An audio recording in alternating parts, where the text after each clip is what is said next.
Olá, meu nome é Zé Peixoto, cineasta, eu sou convidado de hoje do programa Curta Vídeo. O programa foi gravado aqui no Palácio das Águias, em Marataízes, sul do Espírito Santo. E eu convido você a assistir o programa para saber um pouco do processo e dos bastidores das filmagens do documentário Os Olhos de Ivan. Gente daqui, de fora e até gente rica de Cachoeiro perguntando: onde fica seu Ivan?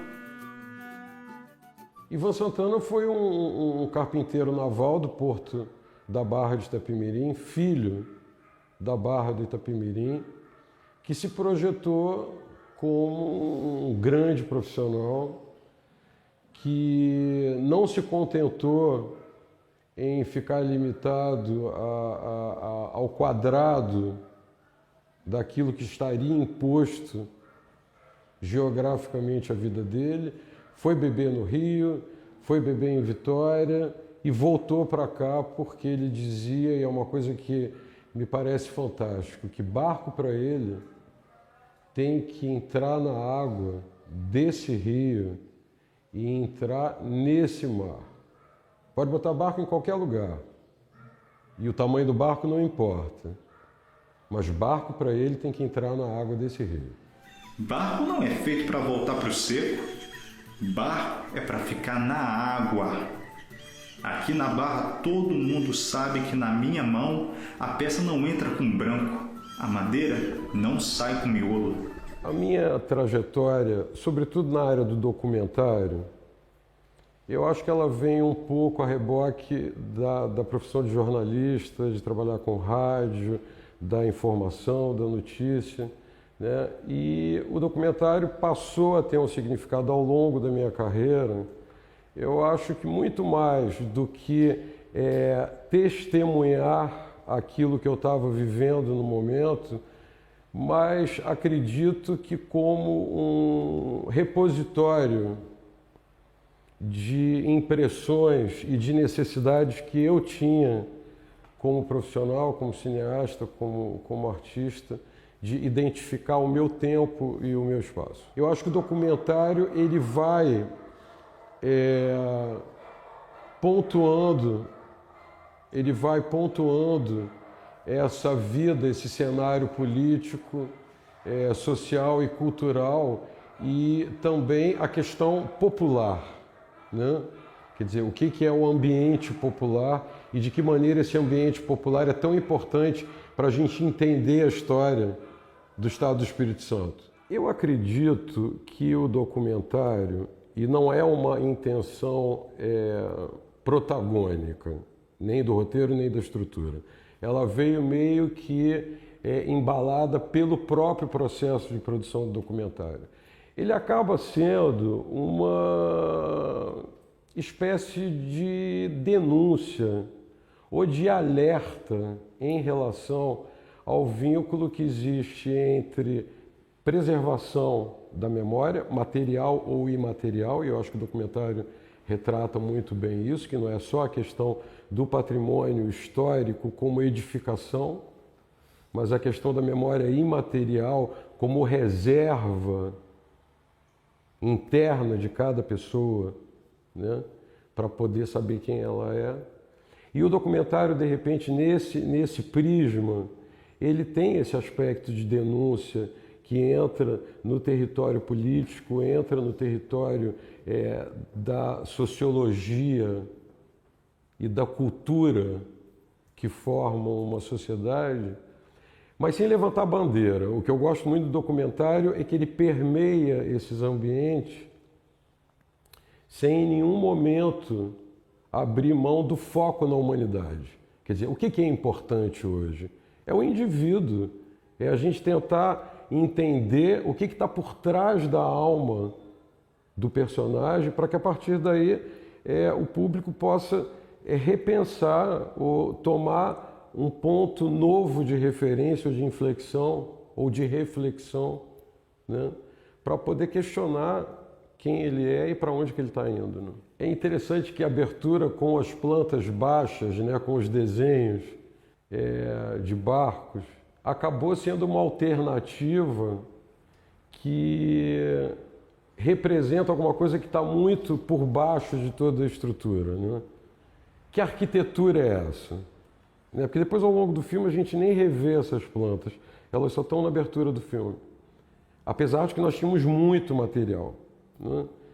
E essa arquitetura, eu acho que é a arquitetura que, no fundo, denuncia como nós somos programados a aceitar a realidade sem questionar de onde nós estamos vindo e muito menos para onde nós estamos indo. E eu acho que o personagem do Ivan Santana, um carpinteiro naval que já trazia no DNA, porque o pai era carpinteiro naval, ele é um pouco dessa arquitetura, desses planos muito bem elaborados e muito precisos, né? Que mesmo na vida de um personagem que decide sair do lugar onde nasceu, que desembarca, no caso do Porto do Rio de Janeiro, para trabalhar em grandes estaleiros, que retorna à terra mãe e ao rio, que para ele é um fluxo permanente de vida, né? A arquitetura dessas vidas que se constroem traço a traço. A estrutura do roteiro, logo depois que ele foi aprovado pela Lei Aldir Blanc, ela se integrou a uma lógica narrativa que foi se encaixando ao longo do processo. Ela é composta por 3 tempos narrativos, né? O tempo da biografia do carpinteiro naval Ivan Santana, em 1943, quando ele tem 21 anos, ele nasceu em 22, e em 43 ele começa a montar a saída dele para o Rio de Janeiro e a volta dele para cá. E essa revisão biográfica, ela está toda contada, evidentemente que em primeira pessoa, na forma de ficção, de documento, né? E ela narra a dimensão emocional do personagem. Nunca fui de beber e fumar, nem de farra e de festa. Nasci mesmo foi só com fome de trabalho e fome de comer. Sou mais pra magro, não sou pão de boca. E meu lema é, com comida não se brinca. Depois a gente tem um segundo tempo narrativo que é decorrente de uma trajetória que eu já venho explorando, do poetry film, quer dizer, o filme poesia, onde, através de pequenas narrativas estéticas do monumento que cerca o Porto da Barra, e aí a gente está falando da Igreja Nossa Senhora dos Navegantes, da Oficina da Estrada de Ferro, do próprio Palácio das Águias, das ruínas do Trapiche, do Porto, do Rio Itapemirim, elas vêm carregadas com uma poética que traduz o fato histórico puro e duro. Ali é história, não tem impressão de realidade. A insígnia secular do Trapiche do Porto da Barra foi obra e domínio afamado do Barão de Itapemirim. Seguido ao repasse do armazém a um guarda-livros da casa, já nasceu próspera a sociedade com Simão Soares, mais tarde dono exclusivo e gestor de bem-aventurança. E o terceiro tempo, que é o tempo da entrevista, onde esses 2 pontos de vista são trazidos para dentro do documentário com o foco da interpretação individual da equipe que produziu o documentário. Eu não vou dar spoiler, né? Mas são pessoas da equipe que estão traduzindo as emoções e os impactos e as revelações que foram se manifestando ao longo da produção e da realização do documentário Os Olhos de Ivan. Eu acho que Ivan, quando foi apresentado a mim, não fisicamente, não em pessoa, ele chegou de uma maneira muito especial, porque um homem que está completando 100 anos, num ambiente onde a memória vem sendo desgastada de maneira tão, eu diria, vil, ele passa a representar o arcabouço de uma dimensão da existência que pode permitir a gente tentar recuperar um pouco do que já foi perdido na voz de uma primeira pessoa. A gente tinha uma quantidade enorme de materiais, eram mais de 600 fotos, eu acho que 250 documentos que retratavam toda a história do Porto da Barra, a partir de 1840, 1850, e que não serviam para ilustrar o documentário. Nunca foi a intenção de que esse material servisse de copia, pega e copia e enxerta na estrutura. Eles serviam para que eu e a equipe construíssemos o arquétipo do Ivan, para que na hora que ele se manifestasse em primeira pessoa, isso pudesse servir de fundo, de pano de fundo. O Glauber, o protagonista, o ator do documentário, ele realmente, ele ao longo do documentário, apesar dele estar situado em 1943, quando o personagem tinha 21 anos, ele carrega um peso que eu acho que simbolicamente, o peso do tempo perdido. Porque é como se ele estivesse dizendo para o público sem abrir a boca, porque todo ele é em off. Eu já vim cansado para essa vida, porque eu sei que essa vida não tem memória. A ideia da morte sempre teve muito presente. Então, essa alma centenária, ela passa a vagar. Eu acho que na cabeça da equipe, de alguma maneira, quando a gente estava se referindo ao cansaço do personagem que o Glauber imprimiu, ela passa a vagar nesses ambientes como guardião da memória. Essa memória que está escapulindo, mas que Ivan insiste, e isso não está vinculado à existência em carne e osso, em primeira pessoa, com carteira de identidade ou CPF. Está registrado no patrimônio ancestral do Porto da Barra. A sensação da morte é uma sensação muito especial. O dia que eu entrei numa ambulância com o diagnóstico de Covid e fui transportado para um hospital, sem saber se eu voltava, eu já tinha estado aqui buscando esse local para entrevistar Ivan Santana.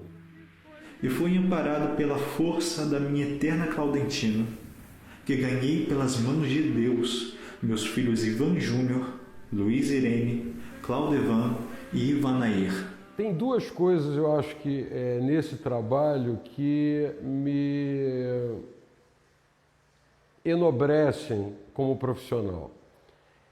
Eu acho que a primeira delas é poder realizar esse trabalho com a Lei Aldir Blanc, que eu acho que é uma coisa que a gente tem que defender, a gente tem que lutar pelo direito de, mesmo com poucos recursos, produzir arte e cultura nesse país.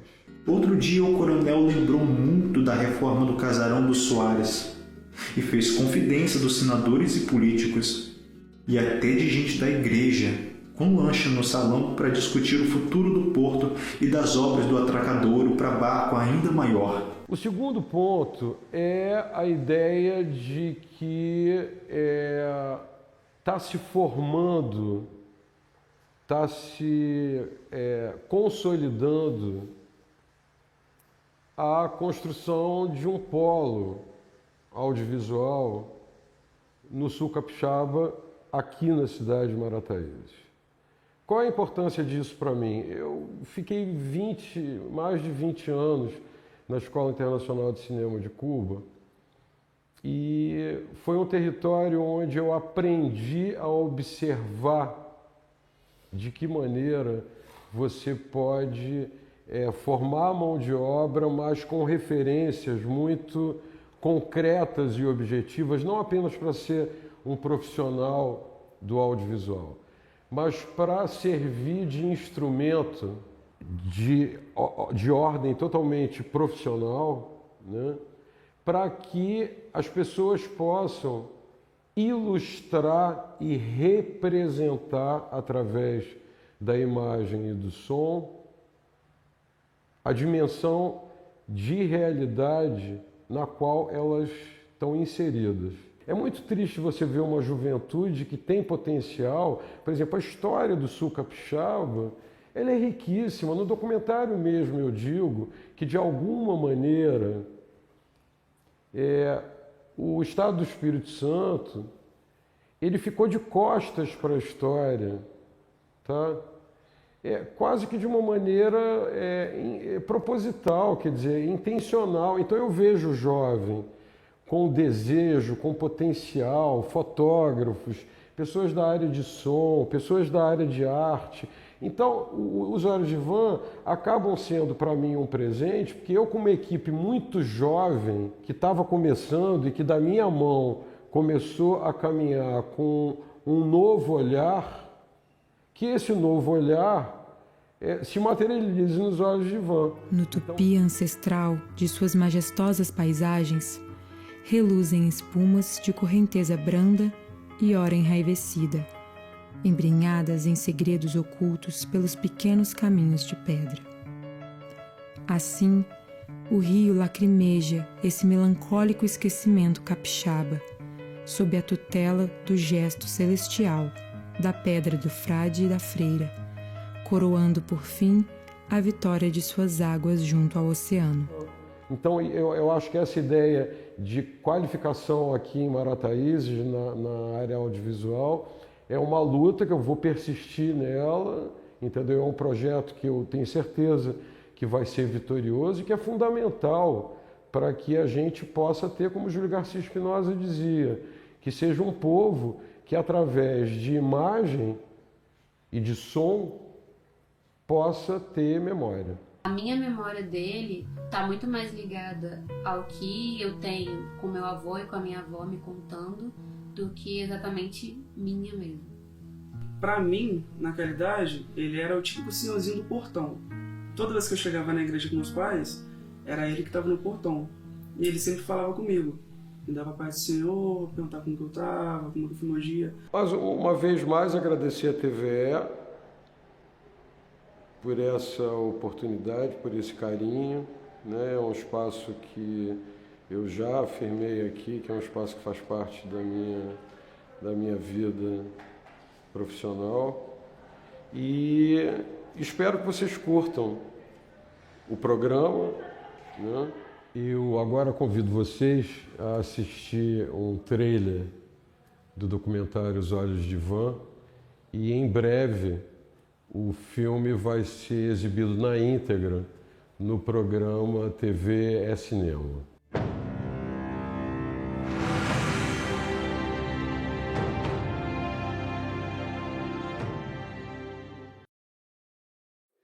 O que te podemos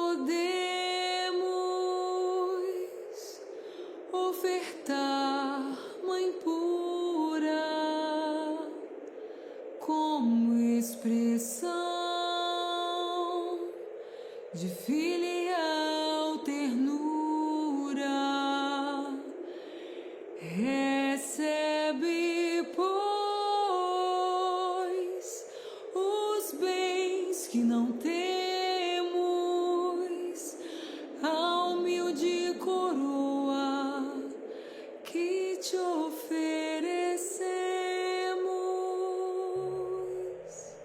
Eu acho que a gente vive uma permanente busca de um espaço de conforto espiritual.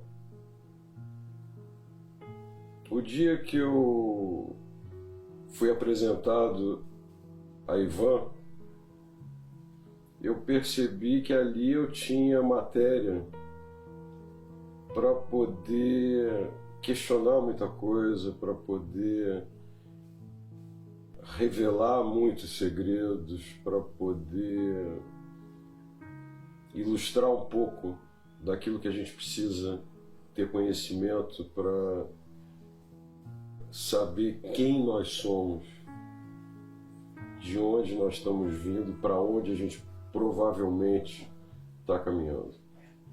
A idade faz as pessoas ficarem um pouco invisíveis e solitárias. E meu pai se sentia assim.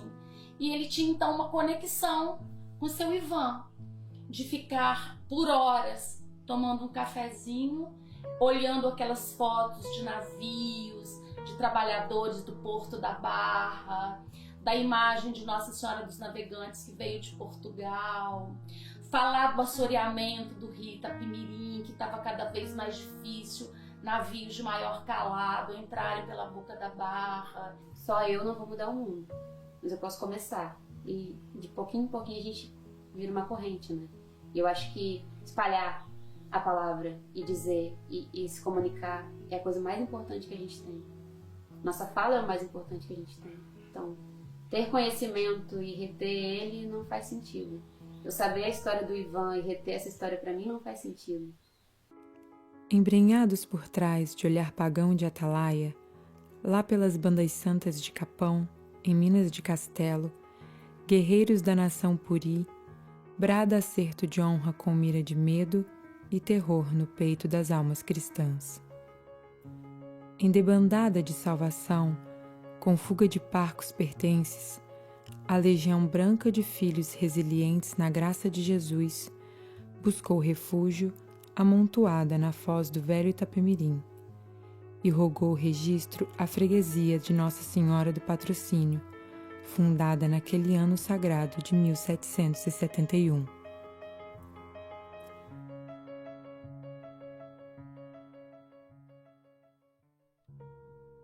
Poucas são as ações que têm compromisso com a integridade. Virou açougue, cara.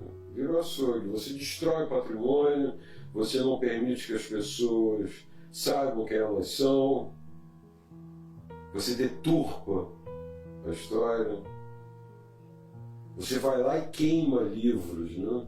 Você pega querosene, tá? Pelo amor de Deus, isso já foi feito lá atrás, e a humanidade inteira já viu que isso é uma barbaridade, que a gente não vai ser nada se a gente, ao contrário disso, não estabelecer a fundação de um terreno onde a gente possa ser gente, né? Ter cidadania. Para a gente entender o que é, a gente tem que entender o que foi. E aí o Ivan vem nesse momento de descobrir o que é a Barra, como ela foi construída, o que faz dela o que ela é realmente. E aí descobrir as questões do trem, do Palácio das Águias da construção, dos barcos que ficavam ali no porto, das pessoas que estavam ali, acho que da vida, né? Essas histórias não eram contadas, né?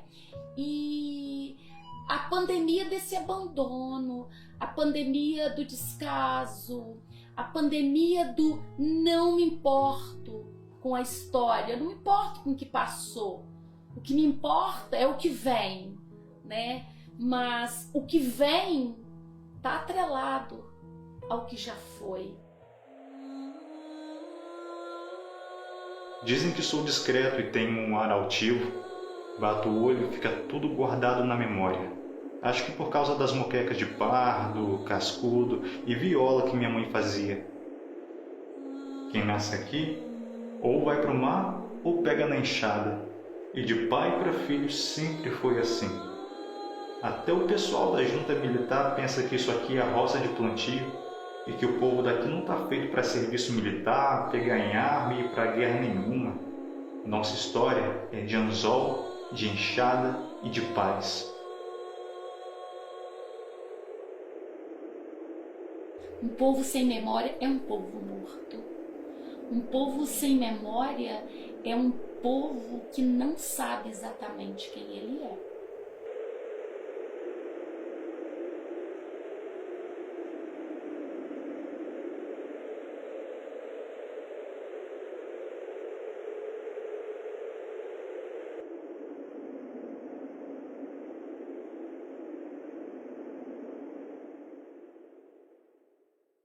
quiserem conhecer um pouco mais sobre o meu trabalho e da Belosi Produções Brasil, o endereço está aqui debaixo da telinha, e entrem lá e vejam algumas produções internacionais, trabalhos que vêm sendo feitos aqui no Brasil, enfim, está disponibilizado na telinha para vocês poderem visitar.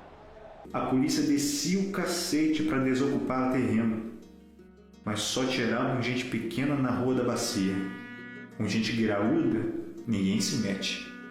Nossa gente não dá valor ao que é nosso.